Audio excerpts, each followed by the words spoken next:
गति प्रबल पैरों में भरी, फिर क्यों रहूं दर पर खड़ा, जब आज मेरे सामने है रास्ता इतना पड़ा।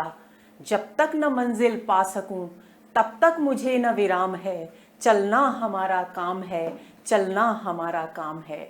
जी हाँ, चलना हमारा काम है, गति हमारा धर्म है और प्रगति हमारी आवश्यकता है। लेकिन इसके साथ ही कि ये चाल, ये गति, ये प्रगति लक्ष्यबद्ध होनी चाहिए, लक्ष्योन्मुख होनी चाहिए, सोद्देश्य होनी चाहिए। तो इसी जज्बे के साथ, इसी भाव के साथ आज का सत्र शुरू करते हैं। नमस्कार दोस्तों, साहित्य समाधान के मंच से मैं डॉक्टर रीता गौड़ आपका हार्दिक स्वागत करती हूँ, अभिनंदन करती हूँ। दोस्तों, कहानियों के सत्र चल रहे हैं, हम कहानियाँ पढ़ते जा रहे हैं, उन्हें समझते जा रहे हैं। हमने सबसे पहले जो कहानी पढ़ी थी वो थी पटाक्षेप नहीं होगा, उसके बाद हमने उसने कहा था कहानी पढ़ ली है। लेकिन आज की जो कहानी है वो जितनी भी हमारे पाठ्यक्रम में कहानियां हैं उनसे बिल्कुल भिन्न कहानी है, बिल्कुल अलग कहानी है, क्योंकि ये कहानी नई कहानियों की श्रेणी में आती है। और हमारे पाठ्यक्रम में जितनी भी कहानियां हैं उनमें से पटाक्षेप नहीं होगा कहानी को छोड़कर सारी कहानियां लगभग किस दौर की हैं? प्रेमचंद और प्रेमचंदोत्तर युग की हैं। लेकिन ये कहानी वो कहानी है जो स्वतंत्रता के बाद यानी 1950 के बाद 1957 के लगभग 50 से और 57 के बीच में लिखी गई। और 1950 का वर्ष हिंदी साहित्य के इतिहास में वो महत्वपूर्ण वर्ष है जब कहानी अपना रूप बदलती है, जब कहानी पुरानी कहानी की कैंचुल उतारकर नए रूप में हमारे सामने आती है और जिसे भैरव प्रसाद गुप्त के द्वारा संपादित मैगजीन नई कहानी के माध्यम से नई कहानी नाम मिलता है, जो 1955-56 में प्रकाशित हुई। तो आज की जो कहानी है वो है मन्नू भंडारी की यही सच है कहानी। लेकिन इस सत्र को शुरू करने से पहले दो बातों पर मैं आपका ध्यान केंद्रित करना चाहूंगी दोस्तों, कि जो कहानी प्रेमचंद और प्रेमचंदोत्तर युग तक चल रही थी उसका अपना एक शिल्प था, अपना एक सांचा था, और उस सांचे में नैतिकता और आदर्शवाद, उपदेश, ये सारी चीजें बहुत ज्यादा बंधी हुई थी, बहुत ज्यादा स्थापित थी। कुछ समय बाद जब प्रगतिवादी दौर आया तब कहानियां यथार्थवादी लिखी जाने लगी, इसमें कोई संदेह नहीं। लेकिन वे सभी कहानियां घटना प्रधान होती थी। अधिकांशतः उनका जो कथानक था उसका रूप बहुत विस्तृत होता था। लेकिन 1950 के बाद जो कहानियां लिखी गई, जिन्हें हम नई कहानी कहते हैं, वो कहानी बाहरी जगत की बजाय अंतर जगत में ज्यादा घटित होती है। अधिकांशतः देखिए, 100% तो कोई भी कथन किसी भी बात पर लागू किया ही नहीं जा सकता, लेकिन अधिकांशतः नई कहानियां जो हैं उनमें घटनाओं की अपेक्षा अंतर जगत की पीड़ा, व्यथा और अनुभूतियों की अभिव्यक्ति अधिक है।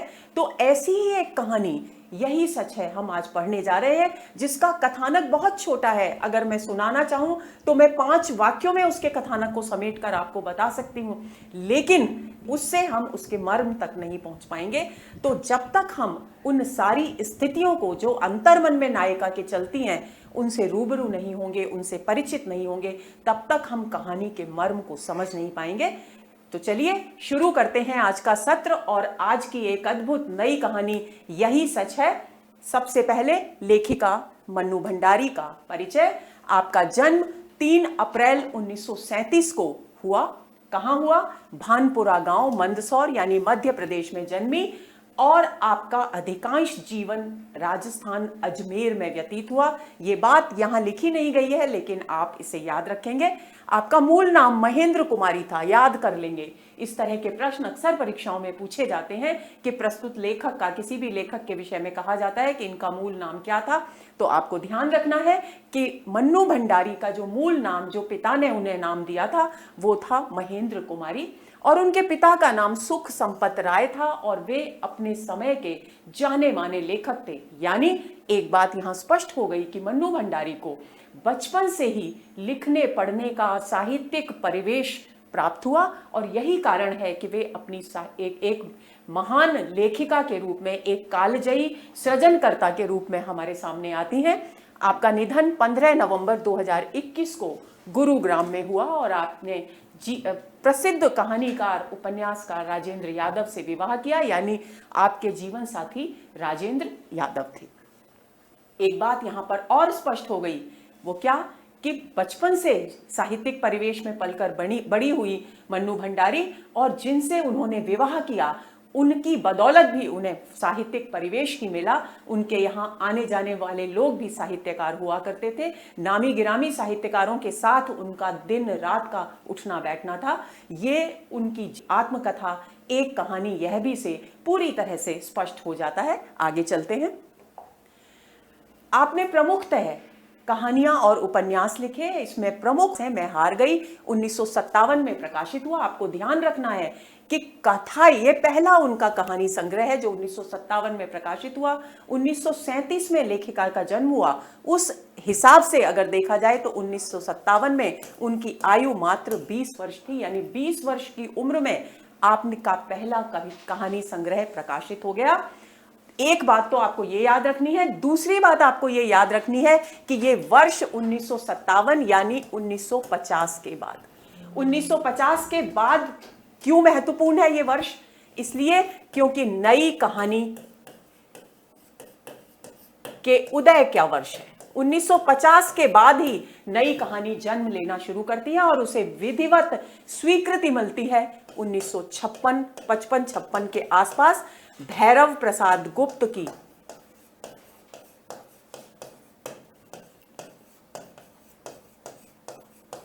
पत्रिका नई कहानी के माध्यम से। ये बात आपको याद रखनी है, प्रसंगवश मैं आपको बता रही हूं। तो पहला कहानी संग्रह लेखिका का था मैं हार गई 1957, एक प्लेट सैलाब 1962 में प्रकाशित हुआ। और यही सच है, जिस संग्रह की कहानी हम पढ़ने जा रहे हैं दोस्तों, उसका प्रकाशन 1966 में हुआ। यदि प्रश्न पूछा जाए कि यही सच है, कहानी का प्रकाशन कब हुआ, तो आप 1966 लिख सकते हैं। लेकिन ये अनुमानित है, क्योंकि हो सकता है कि इस संकलन में आने से पहले किसी पत्रिका में ये कहानी प्रकाशित हो चुकी हो, लेकिन इस तरह का कोई विवरण हमें उपलब्ध नहीं हुआ है। अगला उनका कहानी संग्रह था 3 निगाहों की तस्वीर, 1968 में प्रकाशित हुआ। उसके बाद त्रिशंकु 1978 में, और उसके बाद एक कहानी संग्रह अकेली, और फिर संपूर्ण कहानियों का एक संग्रह उनका प्रकाशित हुआ, जिसके प्रकाशन वर्ष उपलब्ध नहीं हो सके हैं। आगे चलते हैं। आपने उपन्यास भी लिखे, हालांकि कहानियां ज्यादा लिखी, उपन्यास कम लिखे, लेकिन फिर भी आपने एक उपन्यासकार के रूप में बहुत अच्छी खासी ख्याति अर्जित की, प्रतिष्ठा प्राप्त की। आपका सबसे पहला उपन्यास है 1 इंच मुस्कान, जो 1962 में प्रकाशित हुआ। और सबसे महत्वपूर्ण बिंदु है कि ये अपने आप में हिंदी साहित्य जगत में इस दृष्टि से एक अनोखा उपन्यास है कि ये 2 व्यक्तियों ने एक साथ मिलकर लिखा है, यानी लेखक और पति राजेंद्र यादव और मन्नू भंडारी दोनों ने मिलकर के इस उपन्यास की रचना की है। जो नायिका की भूमिकाएं हैं वे सब मन्नू भंडारी के द्वारा लिखी गई हैं, और जो नायक की भूमिकाएं हैं वे सब उनके पति राजेंद्र यादव के द्वारा लिखी गई हैं। तो ये अपने आप में एक अनूठा प्रयोग है और बहुत ही प्रसिद्ध और लोकप्रिय उपन्यास है। आपका दूसरा उपन्यास आपका बंटी अपने आप में एक बहुत ही महत्वपूर्ण उपन्यास है, और एक उपन्यासकार के रूप में मन्नू भंडारी की ख्याति का प्रमुख आधार है आपका बंटी। और ये आपका बंटी, इसके विषय में एक तथ्य और आपको दोस्तों जान लेना चाहिए कि ये धर्मयोग नामक पत्रिका, जिसका संपादन धर्मवीर भारती किया करते थे, उसमें एक धारावाहिक उपन्यास के रूप में प्रकाशित हुआ। ये तथ्य भी आपकी स्मृति में ताजा रहना चाहिए। इसका प्रकाशन हुआ 1971 में। महाभोज एक बहुत ही प्रमुख और राजनीतिक पृष्ठभूमि पर आधारित उपन्यास है। महाभोज 1989 में इसका प्रकाशन हुआ। एक उपन्यास स्वामी 1982 में उनके द्वारा लिखा गया। आपने अपनी आत्मकथा एक कहानी, यह भी जिसका जिक्र मैंने अभी किया, के नाम से प्रकाशित की। आपने नाटक भी कुछ लिखे, जिनमें महत्वपूर्ण नाटक है बिना दीवारों का घर। 1966 में इस नाटक का प्रकाशन हुआ। और एक और उल्लेखनीय बात कि महाभोज उपन्यास, जो मूलतः उपन्यास के रूप में लिखा गया था, उसका नाट्य रूपांतर कर महाभोज उपन्यास को एक नाटक के रूप में भी आपने प्रकाशित किया और ये नाट्य रूपांतरण 1983 में किया गया। आगे चलते हैं। आपने बच्चों की भी कुछ साहित्यिक कृतियां लिखी, जिनमें आसमाता एक उपन्यास, जो बच्चों का उपन्यास है, बच्चों के लिए लिखा गया उपन्यास है, आंखों देखा झूठ और कलवा, ये दोनों कहानी संग्रह हैं। 1971 में कलवा का प्रकाशन हुआ। आपको अनेक पुरस्कार और सम्मानों से भी समय समय पर नवाजा गया। हिंदी अकादमी पुरस्कार आपको प्राप्त हुआ, दिल्ली का शिखर सम्मान से आप अलंकृत की गई, बिहार सरकार पुरस्कार से आपको अलंकृत किया गया, भारतीय भाषा परिषद कोलकाता पुरस्कार से आपको सम्मानित किया गया, राजस्थान संगीत नाटक अकादमी पुरस्कार से आप विभूषित हुई, व्यास सम्मान आपने प्राप्त किया और उत्तर प्रदेश हिंदी संस्थान पुरस्कार भी आपको मिला। यानी ये सारे पुरस्कार इस बात के गवाह हैं, ये सारे सम्मान इस बात के साक्षी हैं कि मन्नू भंडारी की प्रतिभा को साहित्य जगत ने खुले हाथों से स्वीकार किया। अब मन्नू भंडारी के विषय में कुछ एक, ये तो हुई उनके साहित्यिक परिचय की बात, उनके जीवन परिचय की बात। अब एक नजर डालते हैं कि वे कौन से महत्वपूर्ण बिंदु हैं जिनके विषय में हमको हमेशा सजग रहना चाहिए, हमें हमेशा जिन बिंदुओं को अपनी स्मृति में ताजा रखना चाहिए। तो सबसे महत्वपूर्ण बात ये, पहला बिंदु कि साहित्यिक संस्कार आपको पिता से प्राप्त हुए, क्योंकि आपके पिता अपने समय के एक जाने माने लेखक थे। आपका बंटी उपन्यास से आप की ख्याति हुई। आपको अगर प्रश्न परीक्षा में पूछा जाए कि मन्नू भंडारी की एक उपन्यासकार के रूप में कीर्ति का प्रमुख आधार है, तो आपको आपका बंटी उत्तर ही चुनना है। आपका बंटी उपन्यास धर्मयुग पत्रिका में धारावाहिक के रूप में प्रकाशित हुआ। धर्मयुग कौन सी पत्रिका में आपका बंटी धारावाहिक के रूप में प्रकाशित हुआ, प्रश्न पूछा जा सकता है, तो आपका उत्तर धर्मयुग पत्रिका ही होना चाहिए। विक्रम विश्वविद्यालय उज्जैन में प्रेमचंद सृजन पीठ की आप अध्यक्षा रहीं। मिरांडा हाउस दिल्ली में आपने आजीवन, जब तक वे रहीं, रिटायरमेंट से पहले तक उन्होंने वहां अध्यापन कार्य किया। रजनी, निर्मला, स्वामी, दर्पण आदि कुछ ऐसे टीवी सीरियल्स और ऐसी फिल्में हैं ये जिनकी पटकथाएं मन्नू भंडारी ने लिखी। और इसके साथ एक और अद्भुत कार्य उन्होंने किया कि प्रौढ़ शिक्षा के लिए उन्होंने प्रेमचंद की कहानी सवा सेर गेहूं का रूपांतरण भी किया। अब यही सच है कहानी आखिर है क्या, इसके वो कौन से बिंदु हैं जो हमें जानने चाहिए। यही सच है। पहली बात, मन्नू भंडारी की बहुचर्चित कहानी है। रजनीगंधा नाम से इस कहानी पर फिल्म बनी थी, जिसका गीत भी बहुत लोकप्रिय हुआ था, और इस फिल्म को 1974 में सर्वश्रेष्ठ फिल्म का पुरस्कार भी प्राप्त हुआ था। इसकी वो मूल संवेदना है दोस्तों, वो दो पुरुषों के प्रेम में भावनात्मक रूप से उलझी स्त्री दीपा की मनः स्थिति का चित्रण करना है। यानी इसकी मूल संवेदना के विषय में अगर प्रश्न पूछा जाए तो आपको क्या लिखना है, आपको ध्यान में रखना है कि दो पुरुष हैं, दो पुरुष पात्र हैं कहानी में, और तीसरी एक स्त्री पात्र है नायिका दीपा। उसके अलावा एक स्त्री पात्र और है जो दीपा की सखी है, लेकिन हमें यह ध्यान रखना है कि उन दो पुरुषों के प्रेम में उलझी है वो, ये जिस वक्त वो जिस पुरुष के साथ होती है उसे लगता है कि यही सच है, और ये उसकी जो मन स्थिति है उसका बहुत जीवंत चित्रण यहाँ किया गया है। और साथ ही ये भी कहानी, ये घटना ही, ये उसकी मन स्थिति ही इस कहानी के शीर्षक का आधार भी है, जो है यही सच है। यानी जिस क्षण वो जिस पुरुष के साथ होती है उसे लगता है कि यही उसका सच्चा प्रेम है और यही उसके जीवन की सच्चाई है। डायरी शिल्प में रचित कहानी है। देखिए, हमने पटाक्षेप नहीं होगा कहानी पढ़ी थी, जो कि कौन से शिल्प में लिखी गई थी, नाट्य शिल्प में लिखी गई थी, आपको याद होना चाहिए। और ये कहानी एक ऐसी कहानी है जो डायरी शिल्प में लिखी गई है। आपको ये बात ध्यान में रखनी है, क्योंकि एक बहुत ही महत्वपूर्ण बिंदु है इस कहानी के अंतर्गत जिस पर प्रश्न पूछा जा सकता है। और नायिका दीपा के साथ ये कहानी की एक और खास बात है, ये दो शहरों में चलती है कहानी।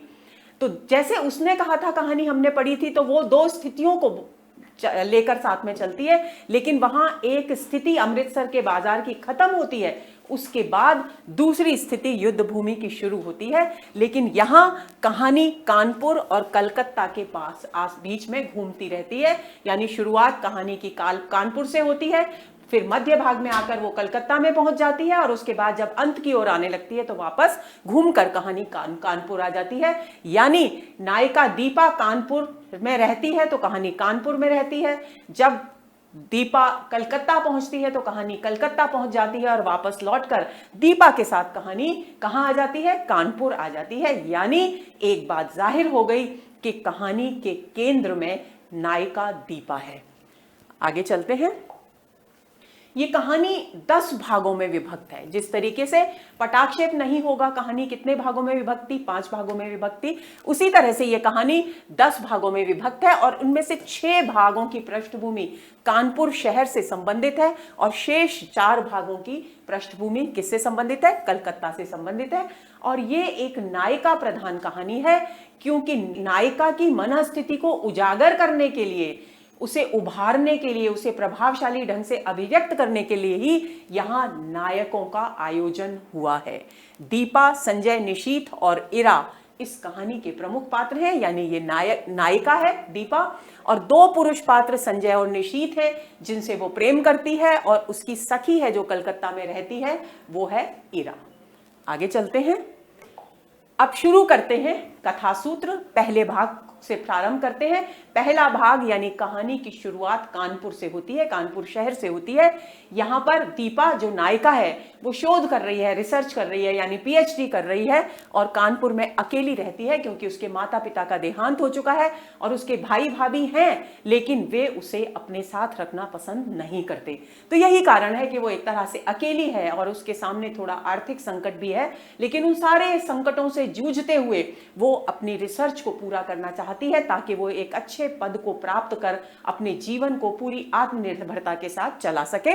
तो अकेली रहती है और वहीं पर उसे संजय नामक एक युवक से प्रेम हो जाता है। कहां, कानपुर की बात है। संजय के साथ वो हर शाम घूमने का उसका नियम है, जाते हैं, एक टेकरी है, वहां बैठकर थोड़ी देर बातें करते हैं और फिर वापस घूमकर आ जाते हैं। लेकिन शाम को संजय हमेशा देर से आता है, ये उसकी खास आदत है, और दीपा को उसकी ये आदत नापसंद है, उसे बिल्कुल पसंद नहीं है, इससे वो परेशान रहती है। लेकिन कभी भी इस बात को लेकर वो संजय से झगड़ती नहीं, संजय की प्रतीक्षा करती है और चाहकर भी किसी काम में उसका मन नहीं लगता। रजनीगंधा के ढेर सारे फूल लेकर संजय आता है। संजय जब भी आता है हर 3-4 दिन में वो रजनीगंधा के ढेर सारे फूल दीपा के लिए लेकर आता है और उन्हें वहां गुलदान में लगाता है, क्योंकि एक बार दीपा के मुंह से ये निकल गया था कि उसे रजनीगंधा के फूल बेहद पसंद है, और तब से संजय ने नियम बना लिया कि हर एक रजनीगंधा का फूल का गुच्छा, गुलदस्ता 3-4 दिन तक हमेशा पानी में चल पाता है। तो ऐसी स्थिति में हर 3-4 दिन में वो उन फूलों को बदल दिया करता था। तो रजनीगंधा के ढेर सारे फूल लेकर संजय आता है और वह अपना सारा गुस्सा भूल जाती है। देर से आने के कारण जो अंदर से उसको चिढ़ हो रही थी, जो गुस्सा आ रहा था संजय पर, वो सारा उसे और फूलों को देखकर वो भूल जाती है और उन फूलों की गंध में डूब जाती है। यहाँ ये फूल जो है रजनीगंधा के, दोस्तों इस कहानी में वो प्रेम के प्रतीक हैं। और किसके प्रेम के प्रतीक हैं? संजय के प्रति दीपा के प्रेम के प्रतीक हैं। आगे चलते हैं। दीपा संजय को इस इरा के पत्र के विषय में बताती है, यानी जब वो फूल लेकर आता है और शाम को वो लोग घूमने जाते हैं, तब वो दीपा बताती है संजय को कि इरा का कलकत्ता से उसकी जो मित्र है उसका पत्र आया है और इसमें उसने लिखा है कि उसके पास किसी भी वक्त कलकत्ता से इंटरव्यू के लिए बुलावा आ सकता है। यानी कहीं पर कलकत्ता में कोई एक रिक्त स्थान है जहां पर नौकरी के लिए आवेदन पत्र भेजा है दीपा ने, और उसके विषय में सूचना आती है उसके मित्र के पत्र के द्वारा। संजय ये सुनकर बहुत खुश होता है और कहता है कि उसे यदि ये जॉब मिल गई, यानी दीपा को अगर ये नौकरी मिल जाती है, तो वो भी अपना ट्रांसफर कलकत्ता हेड ऑफिस में करा लेगा। दीपा को उसकी ये बातें मुग्ध कर देती हैं, यानी वो आनंद से भर उठती है ये जानकर कि संजय उसके प्रति कितना संवेदनशील है और कितना उसके विषय में सोचता है। संजय कलकत्ता का जिक्र आते ही दीपा के पूर्व प्रेमी निशीथ का नाम लेकर उसे छेड़ता है, किंतु दीपा इस बात से नाराज हो जाती है। जैसे ही वो बताती है कि कलकत्ता से कभी भी इंटरव्यू के लिए कॉल आ सकता है, तो तब संजय को पता है, उसने संजय को ये बता रखा है कि निशीथ नाम के एक लड़के से उसे प्रेम हुआ था और वो लड़का आजकल कलकत्ता में नौकरी कर रहा है। तो जैसे ही कलकत्ता का नाम आता है, संजय उसे निशीथ के नाम से छेड़ने लगता है, लेकिन दीपा को उसका ये छेड़ना पसंद नहीं आता।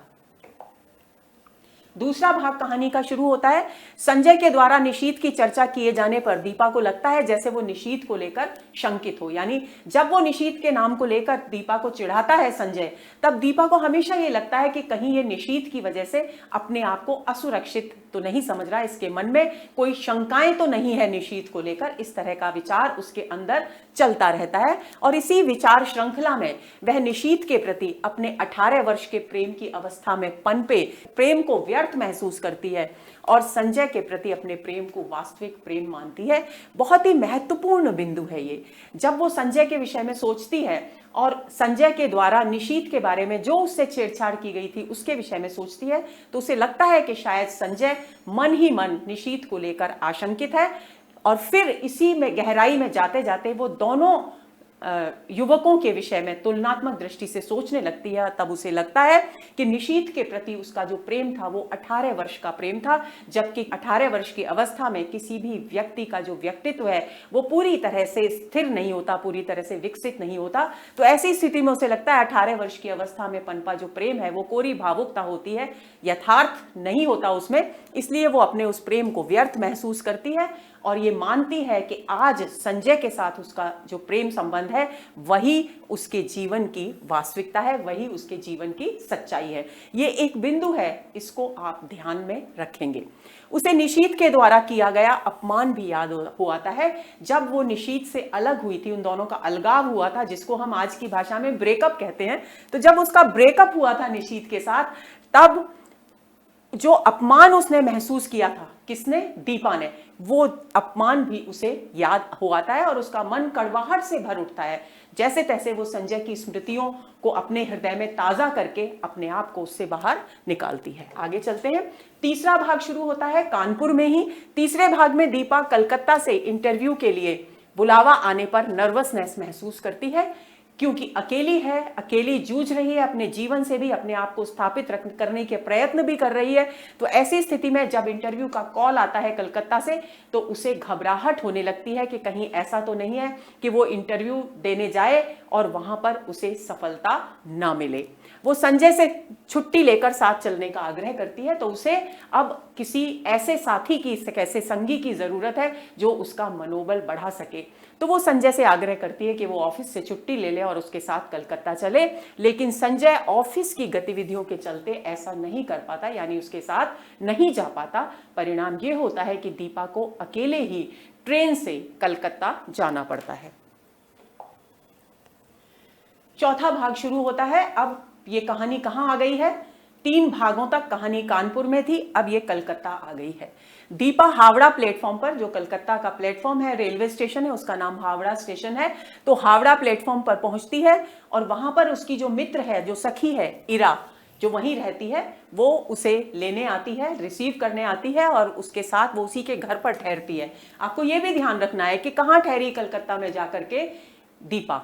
शाम को इरा उसे कॉफी हाउस ले जाती है और वहां उसे कौन मिलता है? निशीथ मिलता है। यहां से कहानी फिर एक मोड़ लेती है दोस्तों, आपको इस बिंदु को भी याद रखना है। कहां मिलता है निशीथ उसे मिलता है कॉफी हाउस में। इस बात को आपको ध्यान में रखना है। सामान्य बातचीत के बाद वो दूसरे दिन सुबह 9 बजे इरा के घर आने का वायदा करके चला जाता है। सामान्य सी बातचीत होती है, पूछते हैं कैसे आई, कब आई, और उसके बाद वो कहता है कि अच्छा कहाँ ठहरी हो, तो वो बताती है कि मैं इरा के घर ठहरी हूँ। तो उसका पता वगैरह ले लेता है और कहता है कल सुबह 9 बजे वो घर पर मिलने आएगा। 3 साल बाद निशीथ से मिलते हैं। ध्यान रखना है, कॉफी हाउस में जब दीपा निशीथ से मिली तो कितने साल बाद मिली? तो 3 साल बाद निशीथ से मिलकर दीपा के मन में हलचल उत्पन्न हो जाती है। कभी उसे महसूस होता है कि उसके मन में प्रेम के कोमल भाव निशीथ के प्रति जागृत हो रहे हैं, और कभी उसका मन पिछली बातों को याद करके कड़वाहट से भर जाता है। यानी बहुत ही आंतरिक संघर्ष के दौर से गुजरने लगती है दीपा। किससे मिलने के बाद? निशीथ से मिलने के बाद। निशीथ के दुबले शरीर को देखकर वो सोचती है कि संभवतः उससे अलग होने का दुख निशीथ को पीड़ित कर रहा है। यानी कलकत्ता में जैसे ही निशीथ मिलता है, दीपा के मन में केवल और केवल विचारों का जो केंद्र है वो कौन होता है? निशीथ होता है। वो दुबला है, तो क्यों दुबला है उसके विषय में चिंतन करती है और उसे लगता है कि शायद उन दोनों का जो आपसी प्रेम था उसके टूट जाने के कारण, उसकी पीड़ा के कारण निशीथ इतना कमजोर हो गया है। आगे चलें। 5वां भाग कलकत्ता में ही शुरू होता है।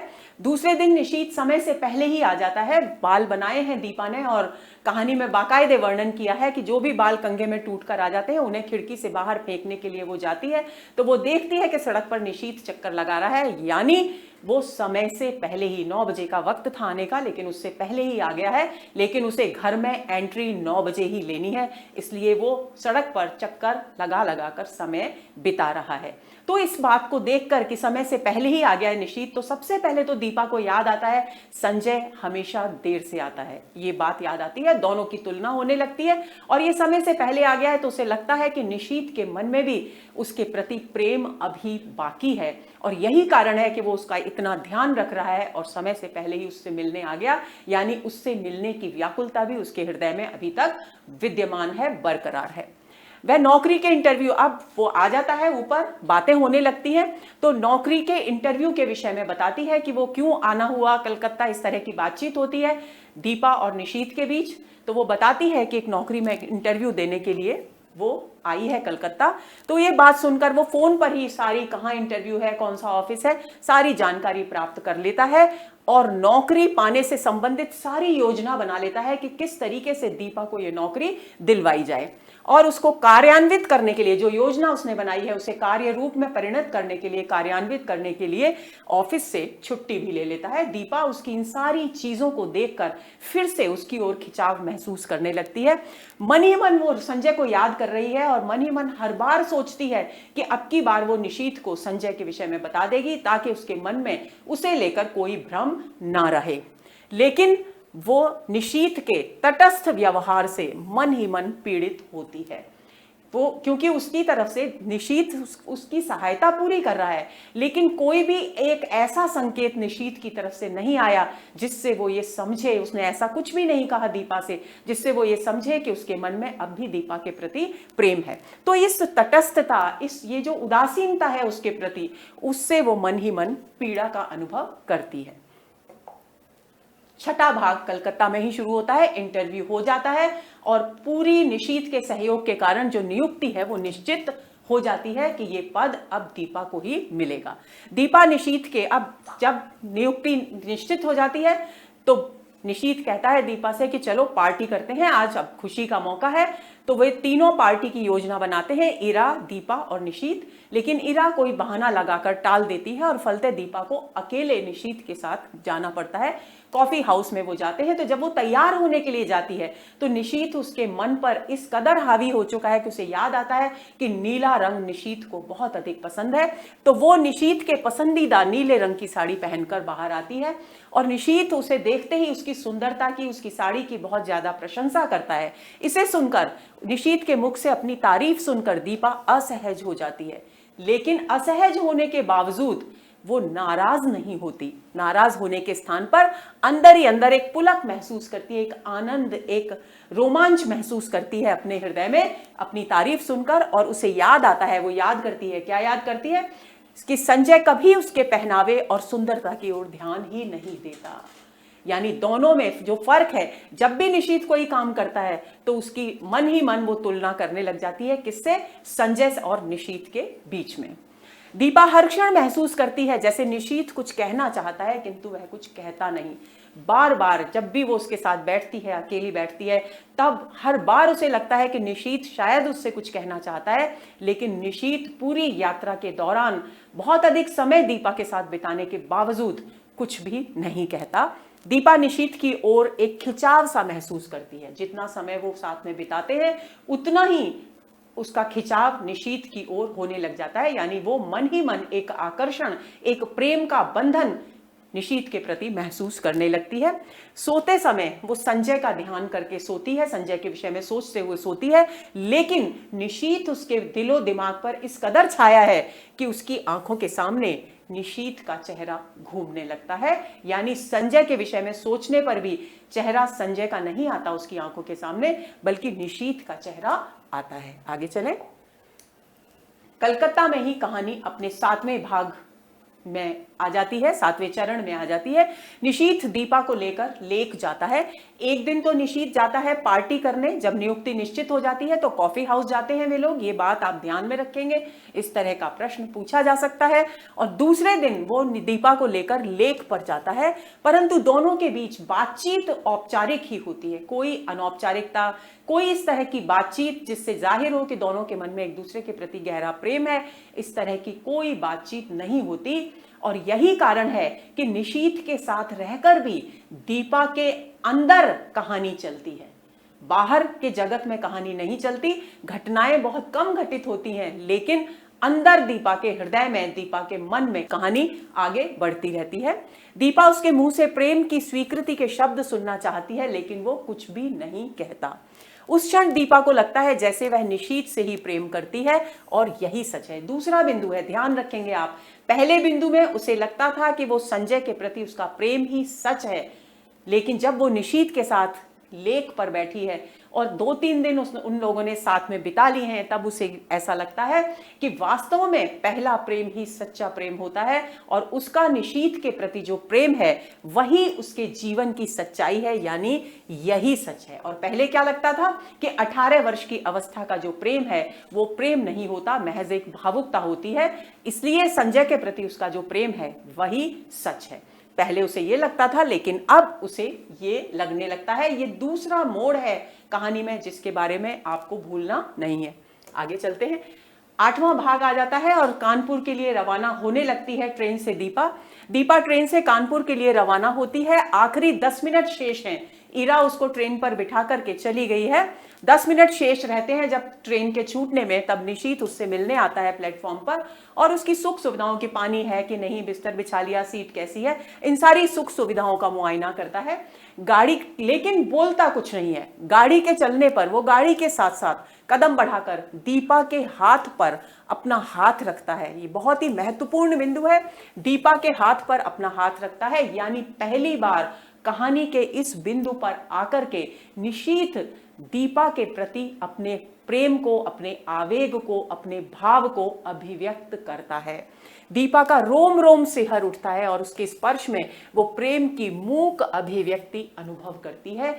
ये अनुभव दीपा का है, निशीथ का नहीं। निशीथ ने तो केवल उसके हाथ पर हाथ रखा है, लेकिन दीपा क्या महसूस करती है कि ये हाथ पर हाथ रखने से मानो निशीथ अपने प्रेम को अभिव्यक्त कर रहा है उसके प्रति, क्योंकि वो शब्दों के द्वारा अपनी भावनाओं को अभिव्यक्त नहीं कर पाता।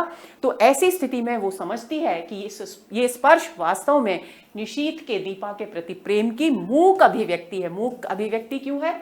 मूक अभिव्यक्ति इसलिए है क्योंकि इसमें शब्दों का सहारा नहीं लिया गया है। दीपा को यही सुख सच प्रतीत होता है। अब धीरे धीरे एक बार वो महसूस कर चुकी लेक पर कि निशीथ के प्रति उसका प्रेम ही सच है, तो उसको यही सुख, यानी जो विदाई का जो क्षण है वो सच प्रतीत होता है, यानी जिस रूप में वो निशीथ के स्पर्श को अपने हृदय में महसूस कर रही है वही उसे सच प्रतीत होता है। वह पूरी यात्रा में निशीथ के विषय में सोचती है और संजय के प्रति अपने प्रेम को भ्रम मानती है, यानी इस क्षण उसे लगता है कि निशीथ के प्रति उसका जो प्रेम है वही सच है, संजय के प्रति उसका प्रेम भ्रम है। और वो मन ही मन योजना बनाती है कि जैसे ही संजय से मिलेगी तो वो उसे साफ साफ बता देगी कि वो अब तक भ्रम में थी निशीथ को लेकर, लेकिन वास्तव में उसके प्रेम की जड़ें इतनी गहरी हैं उसके हृदय में कि उन्हें भुलाया नहीं जा सकता। अब ये बात उसे निशीथ से मिलने के बाद समझ में आई है। इस तरह का मन ही मन उसके मन में संघर्ष चलता रहता है, विचार चलते रहते हैं। घर आकर, जब वो घर लौटकर आती है कानपुर में, तो उसे एक संजय का पत्र मिलता है जिसमें उसने लिखा था, उसको सूचना दी थी कि वो काम से, ऑफिस के काम से कटक जा रहा है। ध्यान रखेंगे, प्रश्न पूछा जा सकता है, और 5-6 दिन में लौट आएगा। अब क्योंकि निशीथ उसके मन पे छाया हुआ है दीपा के, तो वो तुरंत आकर के निशीथ को पत्र लिखती है और उसे पोस्ट कर स्वयं ही पोस्ट करके भी आती है। आगे चलें, नवा भाग शुरू होता है। निशीथ को पत्र लिखने के बाद 4 दिन हो चुके हैं, लेकिन निशीथ का जवाब नहीं आया। इस बात को लेकर बहुत व्याकुल है, बहुत व्यग्र है दीपा। इरा की नियुक्ति की सूचना और बधाई का तार आता है। इसी बीच निशीथ का पत्र नहीं आया जवाब पर, केवल इरा के द्वारा एक तार आता है, एक टेलीग्राम आता है, जो पुराने समय में आया करते थे। जब भी कोई अर्जेंट सूचना भेजनी होती थी तब टेलीग्राम या तार आया करते थे। तो इरा का एक तार आता है जिसमें सूचना है कि उसकी नियुक्ति हो गई है और उसको बधाई दी गई है। उसे एक बार फिर लगता है जैसे उसने निशीथ को समझने में भूल की है। जब उसका पत्र नहीं आता तो वापस उसके मन में संघर्ष शुरू हो जाता है और उसे लगता है कि निशीथ को उसने जिस रूप में कलकत्ता प्रवास के दौरान महसूस किया था वो वास्तव में उसका भ्रम था, उसकी भूल थी। वह अपने कमरे की एक एक वस्तु पर नजर डालती है और क्योंकि वो सारी वस्तुएं संजय की लाई हुई हैं, संजय से वो उस कमरे में मिला करती है, तो ऐसी स्थिति में कमरे की एक एक चीज उसे किसकी याद दिलाती है? संजय की याद दिलाती है। ऐसा लगता है कि ये वस्तुएं वास्तव में संजय की उपस्थिति का एहसास करा रही हैं उसे, क्योंकि वे सभी वस्तुएं संजय की ही लाई हुई थी। और फूल, वो फूलदान जिसमें वो रजनीगंधा के फूल लगाया करता था, अब उसमें क्योंकि संजय नहीं है, दीपा भी इतने दिन से नहीं थी, तो वो फूलदान सूना पड़ा है, खाली है, उसमें फूल नहीं है। तो उसे लगता है कि उसके हृदय में भी इस सूने फूलदान को देखकर सूनापन बढ़ता जा रहा है। खाली फूलदान प्रतीक है दीपा के हृदय के सूनेपन का। आगे चलते हैं। 10वां भाग शुरू होता है। लंबी प्रतीक्षा के बाद, बहुत प्रतीक्षा करने के बाद निशीथ का एक औपचारिक पत्र आता है। कोई प्रेम का प्रदर्शन नहीं किया गया, कोई प्रेम का निवेदन नहीं किया गया, कोई भावनाएं नहीं है, केवल और केवल एक औपचारिक बधाई पत्र आता है। लेकिन उस पत्र जहां पर समाप्त हो रहा है बधाई के बाद, उसमें एक शब्द लिखा है, शेष फिर। और दीपा, क्योंकि बाकी सारा पत्र तो औपचारिक है, तो उस शेष फिर पर आकर के दीपा की दृष्टि अटक जाती है और वो फिर से सोचने लगती है निशीथ के बारे में कि ये शेष फिर इसने क्यों लिखा है, इसको जो कहना था वो अभी पत्र में इसने क्यों नहीं कह दिया। इस तरह तरह की विचारों का संघर्ष उसके मन में चलने लगता है। दीपा की दृष्टि पत्र के अंत में लिखे शेष फिर पर अटक जाती है। इसी समय उसे संजय की आवाज सुनाई देती है। वो, उसके मन में द्वंद्व चल रहा है, विचार चल रहे हैं निशीथ को लेकर। इसी समय उसे संजय की आवाज सुनाई देती है और वो पीछे मुड़कर देखती है तो रजनीगंधा के ढेर सारे फूल हाथ में लिए संजय को खड़ा पाती है और वह दौड़कर संजय से लिपट जाती है और उसे लगता है कि यही क्षण उसके जीवन का सच है। यानी कहानी में एक और मोड़ आता है जब दीपा को लगता है कि संजय के प्रति उसका जो प्रेम है वही वास्तव में उसके जीवन का सच है। और कहानी दोस्तों यहीं समाप्त हो जाती है और यही सच है जो शीर्षक है कहानी का, उसको सार्थकता मिल जाती है, बिल्कुल सार्थक हो जाता है। इससे पहले कि हम तो आगे बढ़े, मैं एक बात की तरफ और आपका ध्यान आकर्षित करना चाहूंगी कि ज्यादातर हम यही समझते हैं इस कहानी के विषय में, जितने भी साहित्यकार हैं, विद्वान आदि हैं, वे अधिकतर ये समझते हैं कि ये दो पुरुषों के बीच के प्रेम में डूबी हुई दीपा की मन स्थिति, उनके अंतर्द्वंद की कहानी है। लेकिन मुझे कहीं ना कहीं अपने आप में ये महसूस होता है कि दीपा के जीवन में एक खालीपन है। उसके पास जो एक पिता के रूप में जो एक पुरुष एक पुत्री के जीवन में महत्वपूर्ण भूमिका निभाता है, उसके बाद दूसरा पुरुष उसके जीवन में जो होता है वो उसका भाई होता है और तीसरे पुरुष के रूप में वो पति को प्राप्त करती है या प्रेमी को प्राप्त करती है। तो पहले दो पुरुष उसके जीवन में है ही नहीं और यही कारण है, भाई तो होकर भी नहीं है, पिता है ही नहीं, तो यही कारण है कि वो, मुझे पर्सनली व्यक्तिगत स्तर पर मुझे ऐसा लगता है कि वो एक ऐसे पुरुष की तलाश में निशीथ और संजय के बीच में झूलती रहती है जो उसे आत्मबल दे सके, जो उसके जीवन को स्थिरता दे सके, जो उसके जीवन को स्थायित्व प्रदान कर सके। तो इसमें कहीं ना कहीं इस झूल के पीछे, इस अंतर्द्वंद के पीछे ये मनः स्थिति भी काम कर रही है, ऐसा मुझे लगता है। आगे चलते हैं। अब कुछ महत्वपूर्ण पंक्तियों पर बात करते हैं। हमेशा संजय अपने बताए हुए समय से घंटे 2 घंटे देरी करके आता है। ये शुरुआत का अंश है कहानी का, जबकि दीपा प्रतीक्षा कर रही है और संजय की आदत है वो हमेशा देर से आता है। तो उस वक्त वो क्या सोचती है मन ही मन, इसको यहां अभिव्यक्त किया गया है। हमेशा संजय अपने बताए हुए समय से घंटे 2 घंटे देरी करके आता है और मैं हूं कि इसी क्षण से प्रतीक्षा करने लगती हूं। यानी जब वो समय देता है उसी क्षण से दीपा की प्रतीक्षा शुरू हो जाती है। उसके बाद लाख कोशिश करने के बाद भी किसी काम में अपना मन नहीं लगा पाती। वह क्यों नहीं समझता कि मेरा समय बहुत अमूल्य है, थीसिस पूरी करने के लिए अब मुझे अपना सारा समय पढ़ाई में ही लगाना चाहिए, पर यह बात उसे कैसे समझाऊं। देखिए दोस्तों, एक और बात ध्यान रखेंगे, ये अंश दीपा सोच रही है और अपनी डायरी में लिख रही है। क्योंकि ये कहानी आपको भूलना नहीं है, डायरी शैली में लिखी गई कहानी है। मेज पर बैठकर मैं फिर पढ़ने का उपक्रम करने लगती हूं, पर मन है कि लगता नहीं। पर्दे के जरा सा हिलने से दिल की धड़कन बढ़ जाती है और बार बार नजर घड़ी के सरकते हुए कांटों पर दौड़ जाती है और हर समय यही लगता है कि वह आया, वह आया। एक बहुत ही स्वाभाविक मनस्थिति है जिसका चित्रण यहाँ मन्नू भंडारी ने बहुत ही सुंदर शब्दों में किया है। अगला अंश देखते हैं। एक बार मैंने यूं ही कह दिया, रजनीगंधा के फूलों के विषय में वो सोचने लगती है जो संजय लेकर आया करता था, तो उसी प्रसंग को यहाँ पर अभिव्यक्त किया गया है। एक बार मैंने यूं ही कह दिया था कि मुझे रजनीगंधा के फूल बड़े पसंद हैं, तो उसने नियम ही बना लिया, हर चौथे दिन ढेर सारे फूल लाकर मेरे कमरे में लगा देता है। और अब तो मुझे भी ऐसी आदत हो गई है कि एक दिन भी कमरे में फूल न रहें तो न पढ़ने में मन लगता है न सोने में। ये फूल जैसे संजय की उपस्थिति का आभास देते हैं, यानी संजय के प्रेम का जो प्रतीक है वो है रजनीगंधा के फूल। मैं उसे कैसे विश्वास दिलाऊं कि मैं निशीथ से नफरत करती हूं। ये प्रसंग वो है जब वे दोनों घूमने जाते हैं और वो बताती है कि इरा का पत्र आया है और इंटरव्यू के लिए कभी भी कलकत्ता से बुलावा आ सकता है। तब उस पर जो वो निशीथ के नाम को लेकर दीपा को छेड़ता है, उसके छेड़ने के बाद अंदर ही अंदर वो ये सोचती है, मैं उसे कैसे विश्वास दिलाऊं कि मैं निशीथ से नफरत करती हूं। फिर 18 वर्ष के आयु में किया हुआ प्यार भी कोई प्यार होता है भला? निरा बचपन होता है, महज पागलपन। उसमें आवेश रहता है पर स्थायित्व नहीं, गति रहती है पर गहराई नहीं।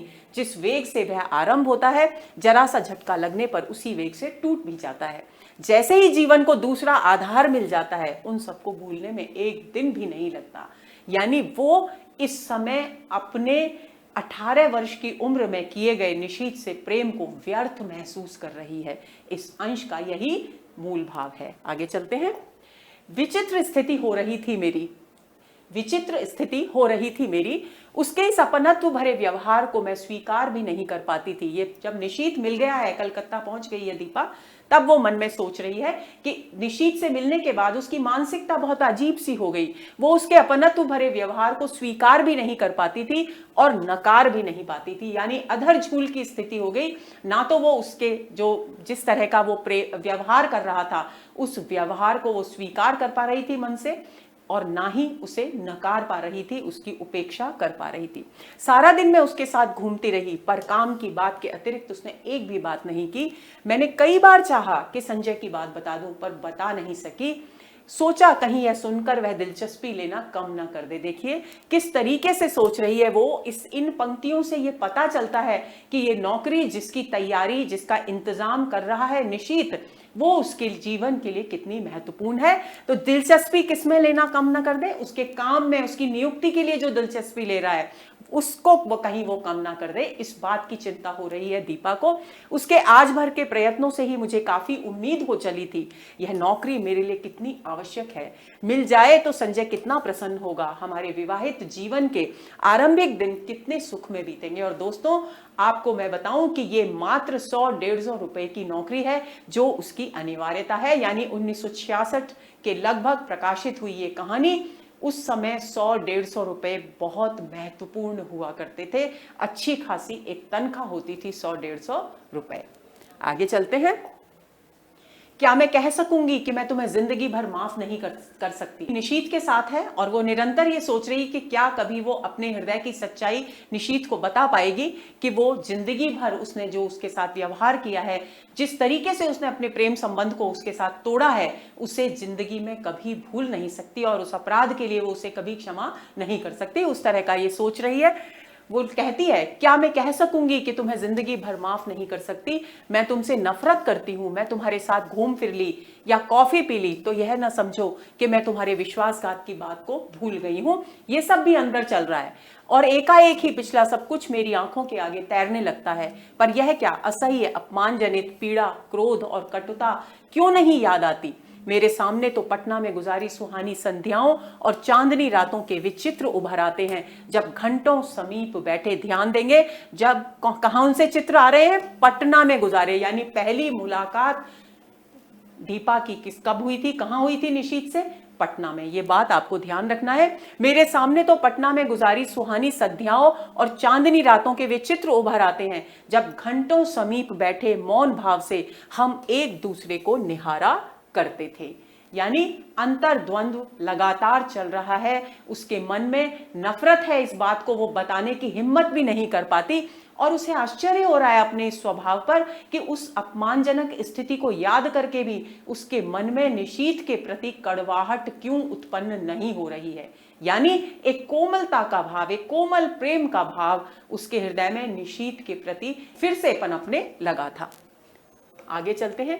बिना स्पर्श किए भी जाने कैसी मादकता तन मन को विभोर किए रहती थी। वही प्रसंग है जब वे लोग पटना में मिला करते थे।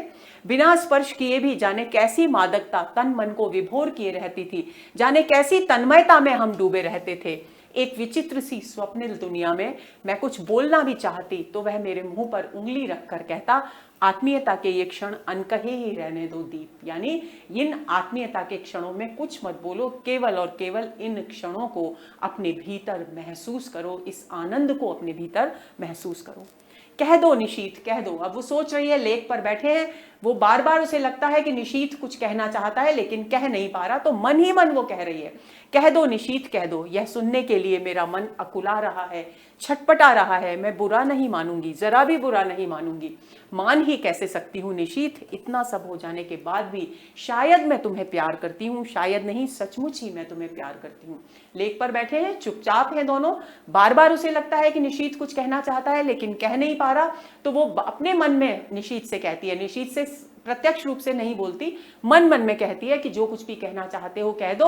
अगर वो नकारात्मक भी होगा तो भी मैं तुम्हारी किसी बात का बुरा नहीं मानूंगी, क्योंकि आज मुझे ये महसूस हो गया है कि मैं तुमसे, कितना भी तुमने मेरा अपमान किया हो, कितना भी मेरे साथ बुरा व्यवहार किया हो, लेकिन फिर भी मैं आज भी तुमसे प्यार करती हूँ। ये बात वो मन ही मन कह रही है, निशीथ से नहीं कह रही। ये बात आपको ध्यान में रखनी है। आत्मीयता के ये क्षण अनकहे भले ही रह जाएं, क्योंकि निशीथ कहा करता था हमेशा जब पटना में वे लोग मिलते थे कि आत्मीयता के इन क्षणों को अनकहे ही रहने दो दीप। इस वाक्य के जवाब में वो ये सोच रही है, तो वो कहती है दीपा, सोचती है दीपा कि आत्मीयता के ये क्षण अनकहे भले ही रह जाएं पर अनबूझे नहीं रह सकते। अनबूझे यानी जिन क्षणों को हम समझ न सकें, ऐसे क्षण ये नहीं रहेंगे। तुम चाहे ना कहो पर मैं जानती हूं तुम आज भी मुझसे प्यार करते हो, बहुत प्यार करते हो। मेरे कलकत्ता आ जाने के बाद इस टूटे संबंध को फिर से जोड़ने की बात ही तुम इस समय सोच रहे हो। तुम आज भी मुझे अपना ही समझते हो। तुम जानते हो आज भी दीपा तुम्हारी है और मैं, और यहीं पर वो अपने विचार श्रृंखला को तोड़ देती है। क्योंकि और मैं के बाद प्रश्न चिन्ह क्यों है, इसका संकेत है कि वो ये निर्णय ही नहीं कर पा रही अंदर ही अंदर कि वो निशीथ से प्रेम करती है। उसका कौन सा प्रेम सच्चा है, संजय के प्रति उसका प्रेम सच्चा है या निशीथ के प्रति उसका प्रेम सच्चा है। तो इस तरह से दीपा के अंतर्द्वंद्व की अभिव्यक्ति की है लेखिका ने। आगे चलते हैं। वह गाड़ी के साथ, अब दीपा वहां से विदा हो रही है, तो वह गाड़ी के साथ कदम आगे बढ़ाता है और मेरे हाथ पर धीरे से अपना हाथ रख देता है। मेरा रोम रोम सिहर उठता है, मन करता है चिल्ला पड़ूं। मैं सब समझ गई निशीथ, सब समझ गई। जो कुछ तुम इन 4 दिनों में नहीं कह पाए वह तुम्हारे इस क्षणिक स्पर्श ने कह दिया। यानी उस स्पर्श को, जो एक सहज स्वाभाविक स्पर्श था, उस स्पर्श को वो प्रेम की अभिव्यक्ति मान लेती है। विश्वास करो, यदि तुम मेरे हो तो मैं भी तुम्हारी हूं, केवल तुम्हारी, एकमात्र तुम्हारी। पर मैं कुछ नहीं कह पाती, बस साथ चलते निशीथ को देखती भर रहती हूं। मुझे लगता है कि यह स्पर्श, यह सुख, यह क्षण ही सत्य है, बाकी सब झूठ है, अपने को भूलने का, भरमाने का और छलने का असफल प्रयास है। आगे चलते हैं। आंखें बंद करते ही सबसे पहले मेरे सामने संजय का चित्र उभरता है। अब ट्रेन में है और लेटकर सोने की कोशिश कर रही है दीपा, तो जैसे ही आंखें बंद करती है सबसे पहले संजय का चित्र उभरता है और फिर वो सोचने लगती है कानपुर जाकर मैं उसे क्या कहूंगी। क्यों? क्योंकि अब वो एक आकर्षण महसूस कर रही है निशीथ के प्रति और उसे लग रहा है कि निशीथ के प्रति उसका प्रेम ही वास्तव में सच्चा प्रेम है। मैं उसे सारी बात समझा दूंगी, कहूंगी संजय, जिस संबंध को टूटा हुआ जानकर मैं भूल चुकी थी, उसकी जड़ें हृदय की किन अतल गहराइयों में जमी हुई थी, इसका एहसास कलकत्ता में निशीथ से मिलकर हुआ। याद आता है तुम निशीथ को लेकर सदैव ही संदिग्ध रहते थे, पर तब मैं तुम्हें ईर्ष्यालु समझती थी। पर आज स्वीकार करती हूं कि तुम जीते, मैं हारी। यानी तुम्हारे मन में निशीथ को लेकर जो संदेह था, जो शंकाएं थी कि मैं अब भी निशीथ से प्रेम करती हूं, वो वास्तव में सच साबित हो गई, क्योंकि मैं महसूस करती हूं कि मैं अब भी निशीथ से प्रेम करती हूं। तो इस मामले में तुम जीत गए हो और मैं हार गई हूं। तुमने मुझे उस समय सहारा दिया। पूरी बात सोच रही है मन में कि क्या कहेगी संजय से, क्या किस तरीके से अपनी स्थिति को पुष्ट करेगी कि क्यों वो निशीथ के प्रति प्रेम का अनुभव कर रही है। वो सोचती है, तुमने मुझे उस समय सहारा दिया जब अपने पिता और निशीथ को खोकर मैं चूर चूर हो चुकी थी। सारा संसार मुझे वीरान नजर आने लगा था। उस समय तुमने अपने स्नेहिल स्पर्श से मुझे जिला दिया, यानी मुझे जीवन प्रदान किया। मेरा तो मुरझाया मन हरा हो उठा, मैं कृतकृत्य हो उठी और समझने लगी कि मैं तुमसे प्यार करती हूं। पर प्यार की बेसुध घड़ियां, वे विभोर क्षण, तन्मयता के वे पल जहां शब्द चुक जाते हैं, हमारे जीवन में कभी नहीं आए। तुम ही बताओ, आए कभी? सोचती हूँ निशीथ के चले जाने के बाद मेरे जीवन में एक विराट शून्यता आ गई थी, यानी खालीपन आ गया था, एक खोखलापन आ गया था। तुमने उसकी पूर्ति की, तुम पूरक थे और मैं तुम्हें गलती से प्रियतम समझ बैठी। ये पूरी की पूरा विचार चल रहा है दीपा के मन में कि संजय के पास जब वो कानपुर लौट कर जाएगी, उससे मिलेगी, तो किस तरीके से निशीथ के प्रति अपने प्रेम की पुष्टि करेगी, किस तरीके से उसे बताएगी।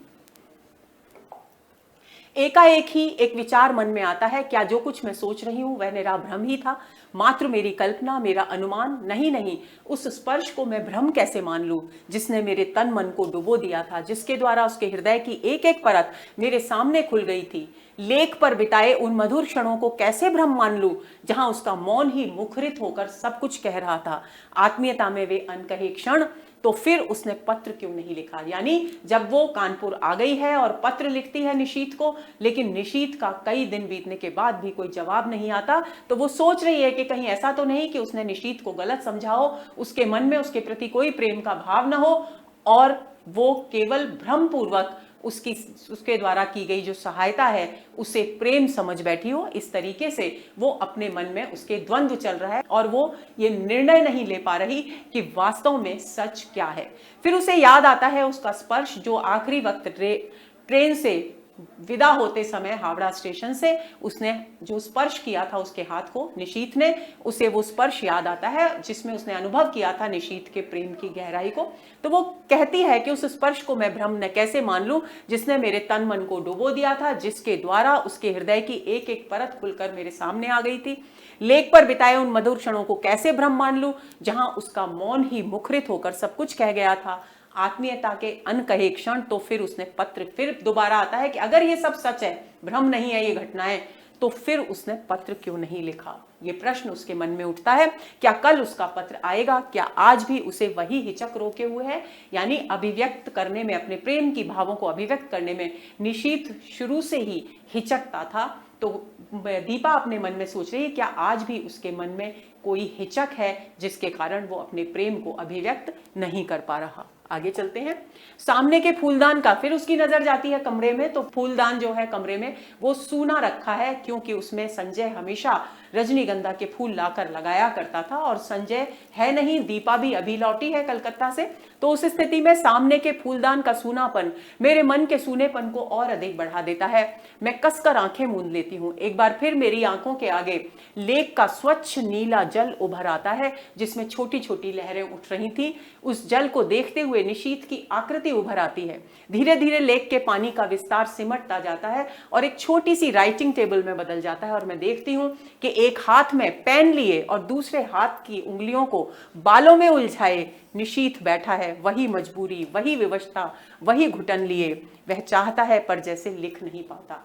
ये जो विचार है, ये जो बिंब उसके हृदय में जो घूम रहे हैं, ये विचार, ये इस बात के प्रतीक हैं कि पिछले अंश में उसने देखा, उसको महसूस होता था कि कहीं आज भी निशीथ को कोई हिचक अपने आप को अभिव्यक्त करने से रोकती है, यानी अपनी भावनाओं को अभिव्यक्त करने में वो सफल नहीं हो पा रहा है।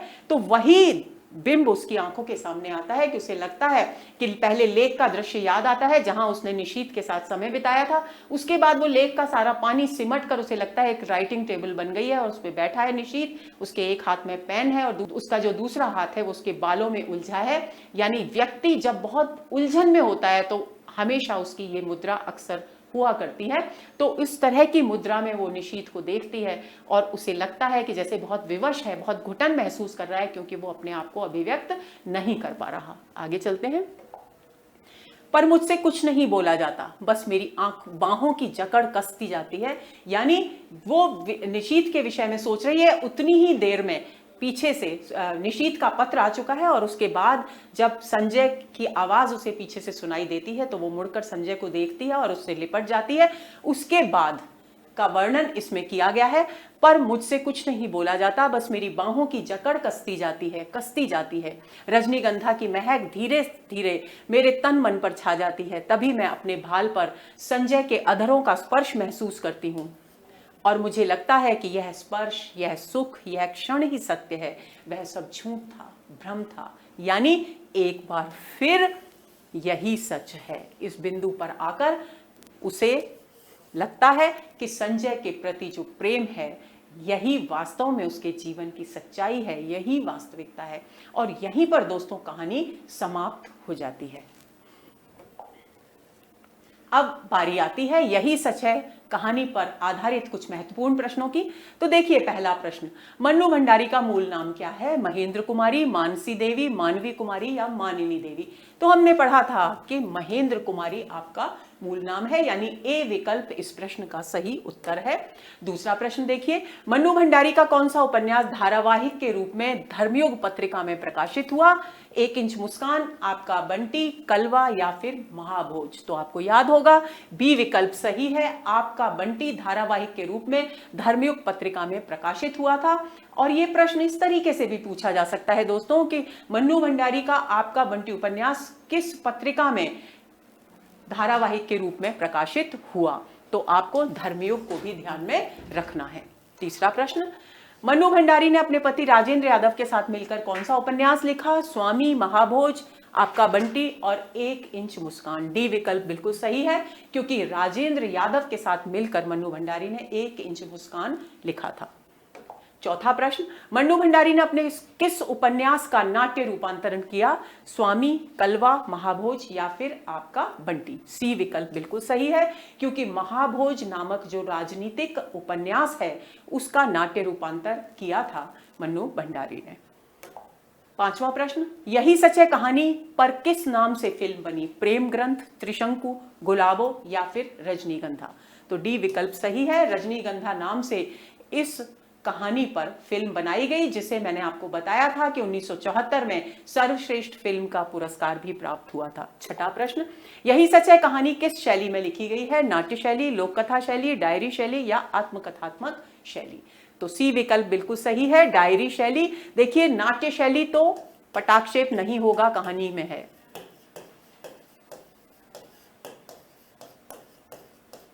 और लोक कथा शैली किसमें है? आपके पाठ्यक्रम में जो उजाले के मुसाहिब कहानी है उसमें लोक कथा शैली है। और डायरी शैली यही सच है की है, आत्मकथात्मक शैली में कोई भी कहानी हमारे पाठ्यक्रम में नहीं है। जबकि लेखक आत्मकथा प्रस्तुत करता हुआ अपनी बात कहता है, कहानी को लिखता है, तब वो उस शैली को आत्मकथात्मक शैली कहते हैं। तो सी विकल्प इस प्रश्न का सही उत्तर है। सातवां प्रश्न, यही सच है कहानी की कथा वस्तु किन 2 नगरों के बीच में विकसित होती है? कानपुर कलकत्ता, कानपुर पटना, कलकत्ता दिल्ली या कलकत्ता पटना? तो कानपुर और कलकत्ता के बीच विकसित होती है इस कहानी की कथा वस्तु। हाँ, लेकिन संकेत पटना का भी आता है, पर कहानी पटना जाती नहीं है, केवल संकेत आता है, एक दृश्य याद आता है, एक प्रसंग याद आता है दीपा को। तो मूलतः कानपुर और कलकत्ता के बीच में ही घटित होती है ये कहानी। आठवां प्रश्न, यही सच है कहानी की मूल संवेदना संबंधित है असफल प्रेम से, कच्ची उम्र के भावुक प्रेम से, 2 पुरुषों के प्रेम में उलझी स्त्री की मनःस्थिति से या क्षणिक प्रेम के सत्य से? तो देखिए असफल प्रेम भी है क्योंकि निशीथ और दीपा का जो प्रेम है वो एक असफल प्रेम है। कच्ची उम्र का भावुक प्रेम निशीथ और दीपा का प्रेम है। तो ये दोनों बिंदु हैं, लेकिन ये दोनों बिंदु प्रमुख नहीं है, कहानी में केंद्र में नहीं है, यानी ये मूल संवेदना नहीं है। मूल संवेदना को उभारने के, उसको अभिव्यक्त करने के माध्यम है। मूल संवेदना क्या है?